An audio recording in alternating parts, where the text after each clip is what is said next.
voyez devant vous un directeur heureux. Heureux parce que c'est une première du SDIS. C'est la première fois que nous avons un bâtiment construit en mode PPP, contrat de partenariat privé avec le groupe Vinci. C'est une première nationale aussi. C'est la première fois qu'un SDIS utilise ce mode de construction. Et puis c'est une première inauguration puisqu'il y a 12 centres de secours qui doivent être construits sur ce mode en 3 ans. Et c'est la première inauguration des 12. Après les interventions, nous signerons une convention de disponibilité opérationnelle pour un sapeur-pompier volontaire employé à la mairie d'Ormes. Et je voudrais à ce titre remercier monsieur le maire d'Ormes de son engagement citoyen à nos côtés pour faciliter l'exercice des missions de sapeur-pompier du SDIS du Loiret. Colonel, vous êtes heureux. Moi, je suis heureux aussi d'accueillir cette caserne sur notre village. Et c'est vrai qu'à Ormes, il y a des pompiers volontaires. Et moi, j'ai un grand respect pour tous les pompiers volontaires, puisque ce sont des gens qui s'investissent, qui passent leur week-end, leur soirée, une partie de leurs vacances à se former et puis à être au dévouement des autres. Donc, j'ai un très grand respect pour eux.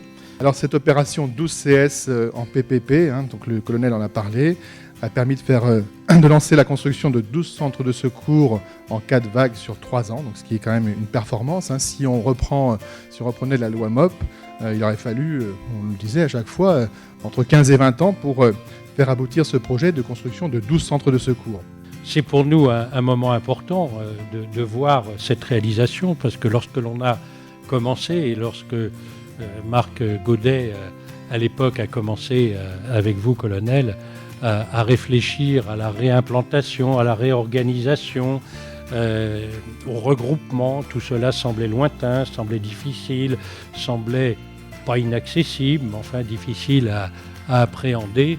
Et puis finalement, on s'aperçoit, lorsque les choses se mettent en place et lorsque les premiers bâtiments sortent, que finalement c'était la solution et que c'était la bonne solution. Ce que l'on peut souhaiter, bien sûr, c'est longue vie à ce centre, qu'il fonctionne bien, et ça je ne me fais pas de soucis puisque nous savons que les hommes et les femmes sont particulièrement bien formés et passionnés. Je crois que c'est aussi, et c'est essentiel, un centre qui doit vivre avec une équipe de professionnels et de volontaires qui partagent les mêmes valeurs, donc de cohésion, avec une transmission des traditions et des valeurs, notamment vis-à-vis des plus jeunes, que je vois notamment parmi les volontaires. Et je pense que c'est essentiel pour que ce centre fonctionne correctement. Donc je voulais souhaiter à ce centre une longue vie et puis une bonne activité dans les mois et les années qui viennent, et vous encourager, vous féliciter dans votre travail et puis dans votre engagement. Voilà, merci beaucoup.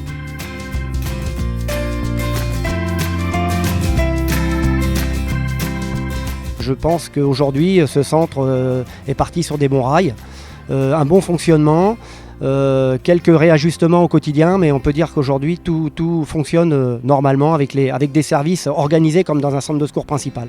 Et je suis vraiment fier aujourd'hui de pouvoir être à la tête de ce centre, car une activité opérationnelle qui va être menée environ de 1600 départs à l'année.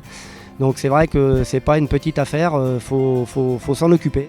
Aujourd'hui, on a un poste avancé Nord-Ormes-Saran qui est mis en orbite, qui fonctionne. On a donc tous les jours 3 à 4 sapeurs-pompiers, qu'ils soient professionnels ou volontaires, qui assurent pendant 24 heures la garde. On a de l'activité opérationnelle, donc tout ça se met en place. Et puis on estime que voilà, pour une année, on partirait sur une base de 1500 interventions ici, ce qui est déjà pas mal au vu de l'effectif quotidien qui est de garde. Donc on est très confiant. Je donne toute ma confiance au lieutenant Joël Breton, qui ce poste avancé, voilà, c'est bien une antenne satellite du CSP Orléans-Nord qui, de par sa proximité avec Ormes-Saran, permet toute une couverture sur la partie nord-ouest de l'agglomération orléanaise.